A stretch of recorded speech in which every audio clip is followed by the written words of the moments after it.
बहुत ज़्यादा ठंड है। -5 -6। मैं भारत से लगभग 6000 किलोमीटर की दूरी पर रहता हूँ और देश का नाम है फ़िनलैंड। मैं mostly mental toughness, mental attitude, एक आम इंसान वर्ल्ड की टफेस्ट रेसेस कैसे कर सकता है इसके बारे में डिस्कशन करता हूँ। मेरा राजनीति में कोई खास इंटरेस्ट है नहीं, भारतीय राजनीति में। लेकिन यहाँ से बैठ के जब मैं देखता हूँ वर्ल्ड की strongest, one of the strongest democracy को, तो अपोजिशन का जो पिलर है वो इतना निकम्मा, इतना नकारा, इतना वीक दिखाई देता है। उनके डिबेटर्स जब डिबेट्स में आते हैं तो शायद कौन सा नशा करके आते हैं, कैसे जवाब देते हैं, या तो उन्हें खुद समझ में नहीं आता। वो बीजेपी या फिर रूलिंग पार्टी के अगेंस्ट में बात करते करते कब देश के विरोध में बात करने लगते हैं उनको पता नहीं। वो रूलिंग पार्टी के विरोध में बात करते करते कब इंडियन आर्मी, भारतीय सेना के बारे में बात करने लगते हैं उनको पता नहीं चलता, नहीं पता चलता। आम इंसान को दिखता है और वो इन चीज़ों से बहुत ज़्यादा चिढ़ता है। इंडियन डेमोक्रेसी, इंडिया, भारत एक डेवलपिंग कंट्री है और डेवलपिंग कंट्री इमोशंस पे चलता है, डर और इमोशंस पे। जब बात सुरक्षा की आती है तो सबसे सर्वोपरि होता है सुरक्षा। लेकिन वो हमारा पोजीशन हर चीज़ के सबूत मांगने लगता है और वो केवल अपोज करने के लिए मांगता है कि किसी तरीके से अपोज किया जाए। बौखलाहट में इसराइल दुनिया भर में ठोक रहा है लोगों को जो उसके अगेंस्ट में है। मुझे नहीं लग रहा इसराइल में कोई प्रोटेस्ट होता है कि कितने तुम्हारे गिर गए, कितने आयरन डोम तुम्हारे ख़त्म हो गए। चल रहा है, सेना कर रही है, उस पर ट्रस्ट है, करो। लेकिन भारत में ऐसा नहीं होता। भारत में जस्ट अपोज करने के लिए, मुद्दा कोई नहीं है तो किसी को भी अपोज कर दो, कोई भी मुद्दा उठा लो। और जब रियल मुद्दे आते हैं तो हमारा पोजीशन जो है वो सूखा नशा करके कहाँ सोता है पता नहीं। मैं बीजेपी को सपोर्ट करता हूँ, नो डाउट, बट मैं अंधभक्त नहीं हूँ। और मुझे लगता है एक स्ट्रॉन्ग डेमोक्रेसी के लिए एक स्ट्रॉन्ग अपोजिशन होना बहुत ही क्रिटिकल और क्रूशियल है। लेकिन जब मैं यहाँ से देखता हूँ तो मुझे ऐसा कुछ दिखाई नहीं देता। सचिन तेंदुलकर की भी बेहतर पारियाँ हिंदुस्तानियों को वही याद हैं जो बेहतर टीमों के अगेंस्ट खेली गई हैं, ऑस्ट्रेलिया, इंग्लैंड, न कि जिम्बाब्वे और इधर उधर। तो डेमोक्रेसी भी बेहतर ढंग से काम तभी करेगी जब हमारा पोजीशन स्ट्रांग होगा, मेरा ये मानना है। लेकिन जैसा पोजीशन हमारा दिखता है बहुत ही सैड है, ये बहुत ही ज़्यादा सैड है। इसके एग्जांपल्स दूंगा मैं। एक आम आदमी जिसको बहुत ज़्यादा इंटरेस्ट भी नहीं है उसको भी दिखता है ये। बिहार इलेक्शंस हुए थे, आप बहुत गंदी तरीके से हारे हो, ठीक है। आप बिहार इलेक्शन में स्टैलिन को लेके पहुंच जाते हो जनता को इन्फ्लुएंस करने। उसे पता नहीं हिंदी कितनी आती है मुझे नहीं पता, लेकिन भोजपुरी तो 100% नहीं आती होगी।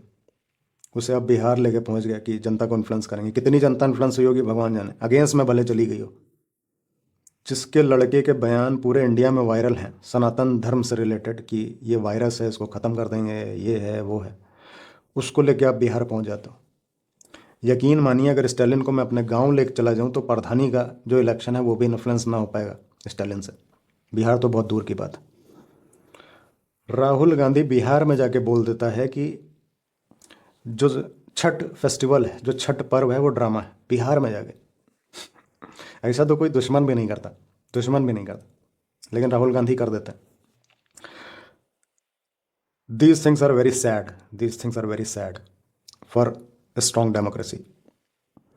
जब बेहतर मुद्दे आते हैं तो आप सूखा नशा करके कहाँ सोते हैं पता नहीं। इंडिया पाकिस्तान से खेलने जाता है, मेरे जैसे लोग लिंक्डइन पर लिखते हैं और अंधभक्तों से लड़ते हैं जिनको क्रिकेट में बहुत ज़्यादा इंटरेस्ट है कि भाई हमें नहीं खेलना, हमें कोई इंटरेस्ट नहीं पाकिस्तान से खेलने में। मेरे जैसे लोग, अपोजिशन कहाँ सोता है नशा करके पता नहीं। दिल्ली में गाड़ियाँ बंद हो जाती हैं 10 साल पुरानी, मेरे जैसे हज़ारों लोग लिखते हैं उसके अगेंस्ट में। अगेन अपोजिशन कहाँ सो रहा होता है पता नहीं। आपके मुद्दे ही नहीं हैं आपके पास, आप जीतोगे कैसे। महिलाएं कब आपका इलेक्शन बदल देती हैं, जो कि अब वोट करने के लिए निकल रही हैं और आपको हवा भी नहीं लगती। एंटी इनकम्बेंसी 1990, 2000 के आसपास तक की बात थी। एंटी इनकम्बेंसी नाम की चीज़ जो चिड़िया थी वो उड़ चुकी है। महिलाएं स्टेबिलिटी खोजती हैं, महिलाएं सुरक्षा खोजती हैं, महिलाएं ग्रोथ देखती हैं। महिलाएं चेंज नहीं देखती बहुत ज़्यादा। अभी समय बदल चुका है, महिलाओं के खाते में पैसा आता है डायरेक्ट।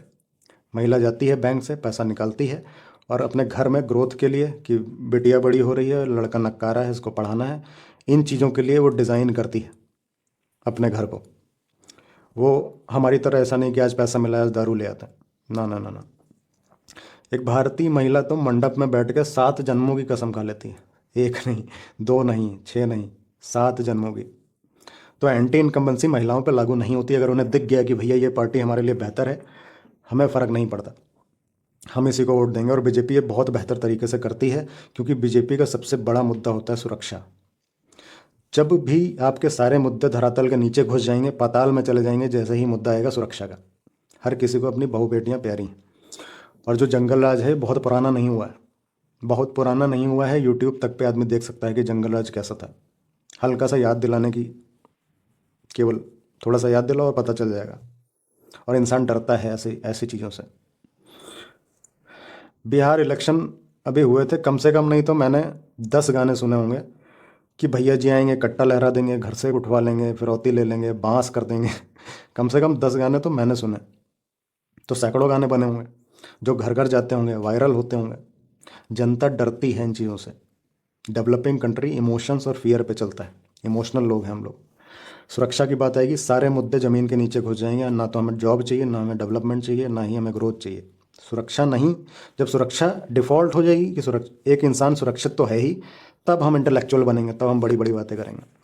अपोजिशन सुरक्षा के मुद्दे पे कहाँ सोती है पता नहीं, वो तो आर्मी से ही सबूत मांग लेती है। और जनता इन चीज़ों से चिढ़ती है बहुत ज़्यादा। जब एक इंसान सोचता है कि, एक आम इंसान सोचता है कि इंडियन पॉपुलेशन, जनसंख्या बहुत बढ़ गई है, पूरी दुनिया में सबसे ज़्यादा हो गई है, रिसोर्सेज उतने ज़्यादा नहीं हैं, तब राहुल गांधी आके बोल देते हैं कि जिसकी जितनी आबादी उसका उतना हक। कौन समझाता है, क्यों समझाता है पता नहीं, फिर उनको लोग डिफेंड करते हैं और वो तो बोल के बैंकॉक चले जाते हैं। तो इन चीज़ों से जनता बहुत घबराती है। आप कर्नाटका के मैनिफेस्टो में डाल देते हो कि जब मेरी गवर्नमेंट आएगी तो हम सर्वे करवाएंगे और सारी प्रॉपर्टी सब कुछ बांट देंगे बराबर बराबर। बहुत खौफनाक बातें हैं ये। एक बार तो आप आ गए, दोबारा शायद ही आओगे। और आने के बाद आपने ऑलरेडी फॉर्म भेज भी दिए हैं कि बताओ कि तुम्हारी क्रिप्टो कितनी है, प्रॉपर्टी कितनी है, बैंक बैलेंस कितना है। घबराता है इंसान इन चीज़ों से। ये मेरा व्यू पॉइंट है और मुझे भी लगता है कि स्ट्रॉन्ग अपोजिशन होना चाहिए एक बेहतर डेमोक्रेसी के लिए, जो कि दिखता नहीं है मुझे 10-15 साल।